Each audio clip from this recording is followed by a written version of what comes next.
seem to be having some electricity issues.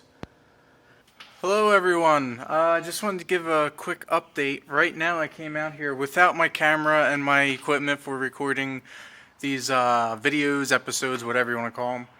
But I'm going to try to get these even and weld braces, and then I got to take apart the suspension to, well, I could probably leave them there, and then I got to cut and bend them out. I don't know when I'm going to get to that, but I just wanted to let you guys know that I'm still working on it, and that this video might not be that big of a video, seeing how I'm using my cell phone to record. So when I get to the juicy stuff, I'll get more prepared and record.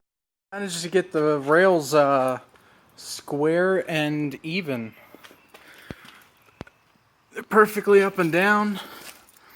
What was happening was when I tightened them down, they wanted to kind of angle. So what I did is I hammered that piece in there to keep that square and true, and I used an axe and tapped that in there until this was perfectly up and down. And it's level now, perfectly level. So now what I'm going to do is I have pieces down there. I need to get a longer piece for up here. I'm going to tack weld some reinforcements so these don't move again. Alright, so I got everything even and I welded the braces in, but I had to come in and eat something because I tend to get a little shaky, and I didn't eat anything today, so when I start not feeling good, I don't feel like using power tools and sharp stuff. The next time I work on it is I need to cut for the angles to those rails are like this.